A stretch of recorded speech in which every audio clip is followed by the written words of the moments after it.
Hello, ladies and gentlemen. This is Tassif. I'm starting another live stream. This is August 9th, 2024, 11:17 p.m. So we're getting close to midnight, and I had a busy day, and I wasn't sure if I would be doing a live stream tonight, but then I decided I would because so many things are happening every single day in the world of politics. There are so many updates, there are so many new developments, and I read about these. I pay attention to what's going on, and I feel like sharing my thoughts and my views. And so I thought, well, I'm gonna do a live stream. I don't know how long of a live stream this will be. Could be a few minutes, could be half hour, more than that. I don't know, but I wanted to come here and share some of the latest data that I saw pertaining to the presidential race between Trump and Harris. I'm so used to saying Trump and Biden, Trump and Biden, Trump versus Biden, but that has changed. Obviously, now it's Trump versus Harris. In the title of this live stream, I mentioned uh, I mentioned a battleground state. I did not mention the name of the battleground state, but I'll reveal that now. The battleground state I'm referring to in the title of this live stream is Wisconsin. That's the state in which I live. Those who have been watching my videos for a while, you already know this. And Wisconsin is such an important race, such an important state in the race for the White House. The 10 electoral college votes from Wisconsin matter a lot in the race for the White House, and that's why both the Trump team and the Harris team, they're spending a lot of time in battleground Wisconsin, in the swing state of Wisconsin. Now, the Marquette Law School poll came out, and I was looking at the results. It's that poll surveyed 877 registered voters from July 24th to August 1st, and the sample included 801 likely voters. And so the Marquette Law School poll is one that people pay attention to here in Wisconsin. If you are a political analyst, if you are a member of the media covering political news, if you are a politician, or you are a political activist or a volunteer, or you are a campaign staff for a candidate who's running for office, if you have any involvement in Wisconsin politics, if you have any interest in Wisconsin politics, then you are likely to pay attention to the Marquette Law School poll. And so that's what I'm doing. I'm deeply involved in politics, and I have been on this channel, I've been talking about the presidential race for months now. And so I was looking at the Marquette Law School poll results, and I'm going to share my thoughts with you on that now. So according to the Marquette Law School poll, the latest one, it shows that among registered voters, Harris is at 49%, and Trump is at 50% among registered voters. That's real close. That's real tight. 49 and 50. When you take into account the margin of error, that's really a tie among registered voters. 49% for Harris, 50% for Trump. I love the fact that Trump is at 50 and Harris is at 49, so Trump's ahead. But it's if it's really a tie is what it is. Because when you look at the likely voters, so what I just told you, that's for registered voters. Harris 49, Trump 50. But when you look at the likely voters, Harris is at 50 and Trump is at 49. Just the reverse. Registered voters, Harris 49, Trump 50. Likely voters, Harris 50, Trump 49. Now, this poll was done between, July 24th and August 1st. So it does not capture the effect of the inclusion of Tim Walz as Kamala Harris's running mate. Okay. So the effect of Tim Walz, we're probably going to find out in future polls. So when you look at these results, you know that the race is real close. It's very tight. Now, there's something else I want to point out. It's very important, and if you've been involved in politics, then you already know this. But I just want to mention this during this live stream so that anyone who's watching would know the importance of down ballot races. I mean, when you look at the ballot, you're looking at voting for your favorite candidate for the presidency. Obviously, you've got that race. But then there are other races down the ballot that are also extremely important. Congressional races, state legislative races. And so what I wish to say is that the down ballot races will have an impact on the presidential race. The other Republican candidates, I'm a Republican, so I'm going to speak from the Republican standpoint. The other Republican candidates whose names appear on the ballot, those candidates will help increase voter turnout, conservative voter turnout. That's the hope. Which is why we need to have great, we need to have great candidates, Republican candidates on the ballot for congressional and state legislative races. Because those races, those candidates will help increase voter turnout, which would then increase the likelihood of Trump getting more votes. If people turn out to vote for the Republican U.S. Senate candidate, then they are also likely to vote for Trump at the top of the ticket. So winning a presidential race is a collective effort. And the same applies when you look at state legislative races. There are many state legislative races in Wisconsin, many Republican candidates running for office.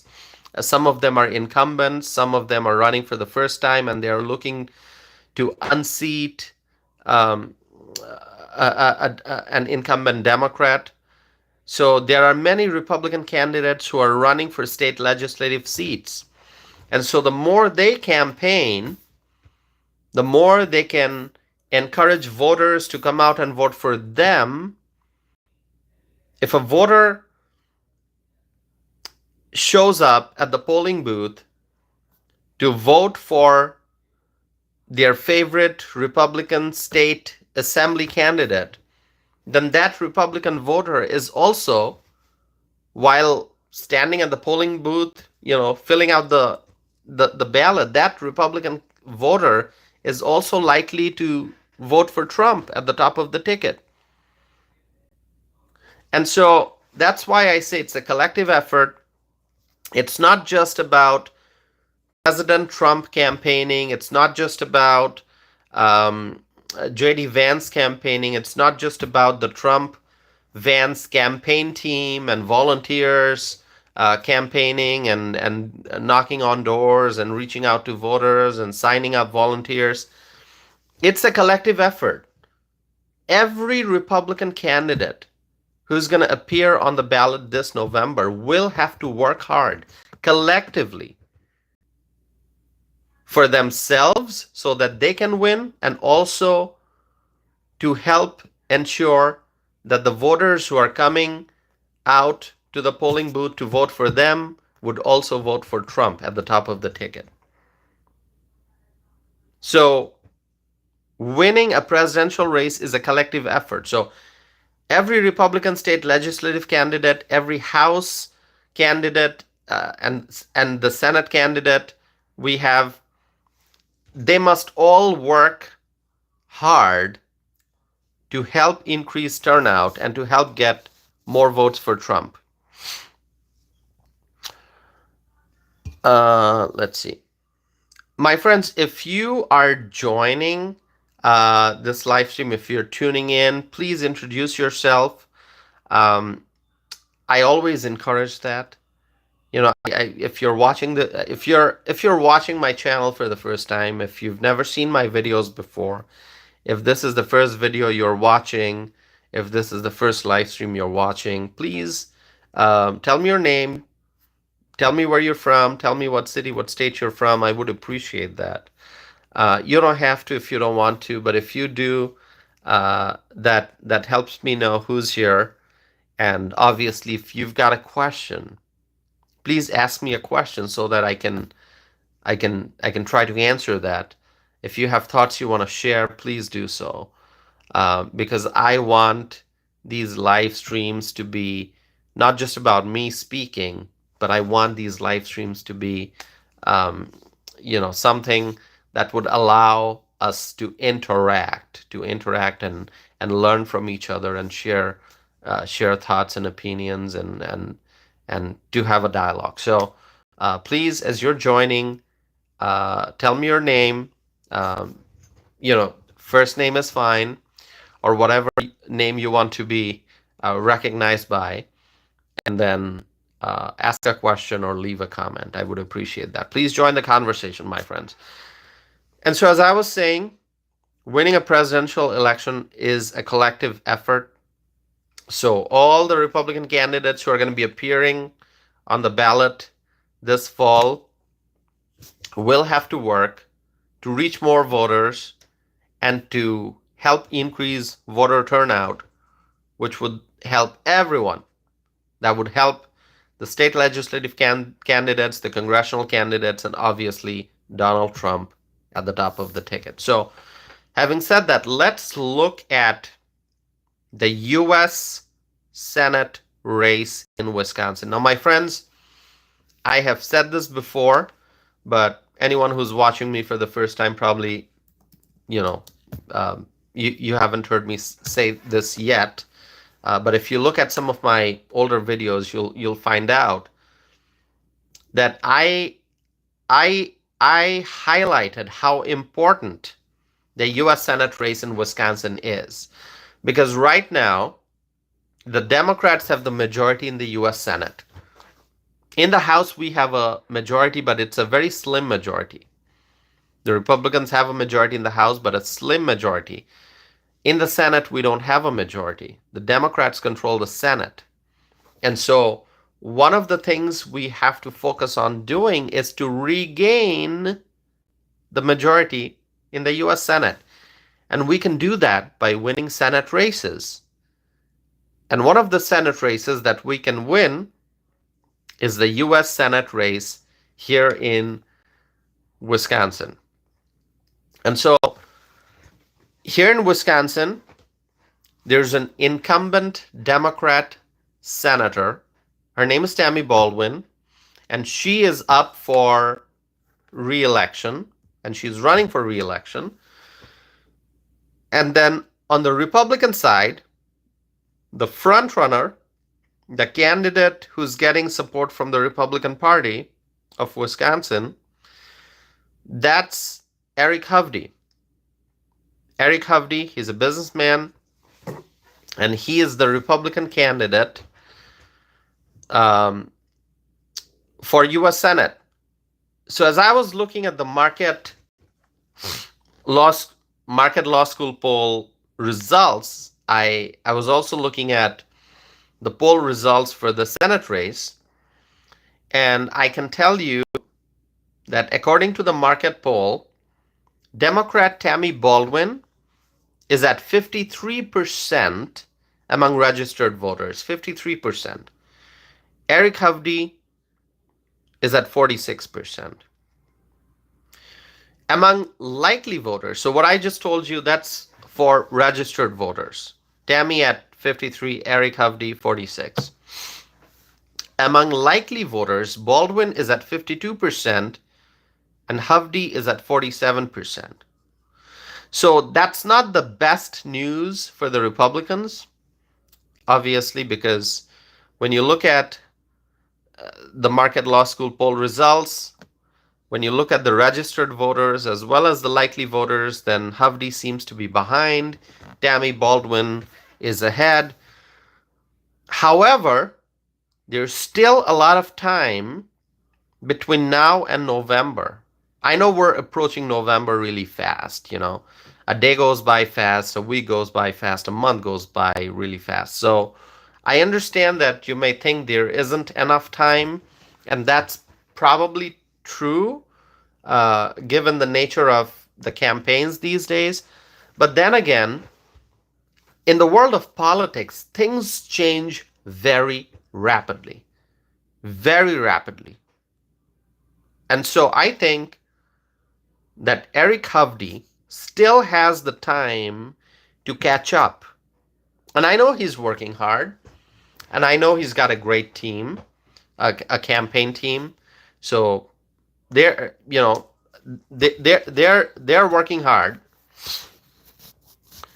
And so I think now we're in August. We're approaching the middle of August.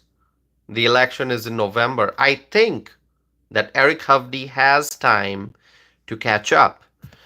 Now, Baldwin, given that she has been in politics for many, many years, she's been in politics for many, many years, she's been in office for many, many years, so she has some advantages as an incumbent. But that can also be a disadvantage. Being in politics, being in office, being in Congress for a very long time can also be seen as a disadvantage. You know, people will ask her, hey, Tammy, what have you done in all these years? What have you done? Tell us some of your accomplishments. And so she's probably not going to have a great answer to that, okay? When somebody asks Tammy Baldwin, what are your accomplishments? She may not have a great answer. And so that would give Hovde the advantage. He is the outsider in this race. And he can point out Tammy Baldwin's failures and make the case to the voters why they should vote for Hovde. Let me pause here. Let's see. Anthony is here. Alan is here. There's a viewer named Chosen One who writes, America supports Trump. Thank you all for being here. I really appreciate it. Thanks for joining. If this is your first time, please subscribe and stay connected to my channel. If you have questions you want to ask, feel free to do that. And always share my videos. Help me connect with more people. So Eric Hovde, being the outsider in the race, he can point out Tammy's failures, and he can say, hey, Tammy hasn't done much for the Wisconsinites, and so you know it's time to elect a new U.S. senator, and so that's how Eric Hovde can try to go ahead in the race. Now, if you pay attention to all the things that happened since 2021, when Biden came to power, then that will tell you why people should not vote for Democrats. People should not vote for Harris. People should not vote for Tammy Baldwin. high gas price, high electricity bill, high grocery prices, massive border crisis, and so many other problems. These happened with Tammy in the U.S. Senate and her president, Joe Biden, in charge, with the Democrats in power, with the Democrats in control of the U.S. Senate, with the Democrats in control at the White House. The American people face so many problems, and they continue to face lots of economic problems and other challenges. And so I think that there's a real opportunity for Eric Hovde to win. Now, the Marquette Law School poll may show that he's behind, but once again, it's a poll. The poll may capture the reality or may not capture the reality accurately. So I would say look at polls, but don't think that whatever the poll shows is the absolute truth. We have seen in the past, when you look at 2016 in particular, when you look at the 2016 election, we have seen how polls can be wrong. And so that's why, pay attention to polls, but don't think that, all the polls are, all the polls can be. I mean, even now when I'm looking at, like for a battleground state, when different entities do the polls, the results are often different. And so that tells you that not all polls can capture the true feeling that the voters have in their minds. Now, I think there's a real opportunity for Eric Hovde to win. There's a real opportunity for the Republicans to regain the majority in the U.S. Senate. But obviously, one thing is for sure that Eric Hovde has to continue working hard. He has to continue to reach voters across the state. He has to continue to raise funds. He has to, he has to have campaign ads. He has to have ads on TV, on radio. Those are all important. But obviously, what's the most important is to reach voters across the state and to be and to attend as many in-person events as possible. TV ads are great. Radio ads are great. Ads are great. Yard signs are wonderful. But what's the most important is to actually meet voters in person, to look in their eyes, to shake their hands, and to listen to their concerns, and to share your views, and to tell what your policy positions are, and what kind of laws you would support, what kind of policies, policy issues you want to work on if elected to Washington. So the most important thing is to be out there and to talk to voters in person.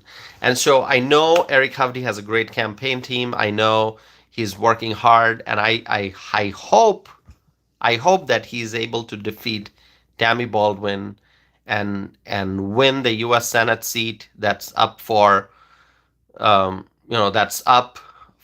election this November. And what I'll do is I'll continue to monitor more poll results, and I'll try to bring you the latest updates and to share with you my thoughts and my opinions. Now, there's one other thing I want to talk about. That's the August 13th primary. So this is the 9th of August. After, in less than half hour, it'll be the 10th of August because we are approaching midnight. Next week on Tuesday, there is a primary in Wisconsin. My friends, there are House and state legislative races in Wisconsin. And some of these races have more than one Republican candidate per race. There are House races where more than, like, I know in the 2nd Congressional District, in the district in which I live, there are 2 Republican candidates that I know of who are running. So they are running in a primary. This is in the second congressional district. The second congressional district has a Democrat incumbent House member, but there are two Republicans who are running for the seat. So there'll be a primary and there'll be one winner after the primary. Up in northeast Wisconsin, in the 8th congressional district, there are three candidates, Republican, three Republican candidates who are running for the same seat. And that's the seat that became vacant after Congressman Mike Gallagher resigned from Congress and he left Congress. So that seat opened up. There are three Republican candidates who are running for the same seat. And so that means on August 13th, the voters are going to choose who the winner is, and we're going to find out. I think it'll be on the night of August 13th that we'll know who the winner is. So we see all these races, and of course there are state legislative races where in one race there may be two candidates or maybe more. I don't know. I haven't surveyed all the state legislative races across Wisconsin, but I know there are races where you've got at least two Republican candidates running, which means that on August 13th, we'll know who's the winner from the Republican side. And obviously, the winners will move on to the November election to face their Democrat opponents. Now, if there's no Democrat opponent, that's different. But so my main point is on August 13th, Wisconsinites are going to be voting in various districts, and on the ballot, they may have choices for the same race. For the same race, there may be two or more Republican candidates. So people are going to have to choose. Now, what is important is to understand that competition is good. Competition of ideas, competition of policy proposals. So if you are in a district where two Republicans are running for the same state assembly seat, or two Republicans are running for the same congressional seat, just think about the fact that competition is good. And the more Republican candidates there are, it means that we have Republicans, we have people in our party who are willing to step up, who are willing to run for office, who are willing to invest their time and energy in running for office. But then again, I must also add that sometimes these races may become so heated that it might create division. So if you have a congressional seat that two or more Republicans are running for, they're running for the same seat, so they are all in a primary competing against each other, competition is good. But sometimes competition may become so intense that it might create divisions within the same party.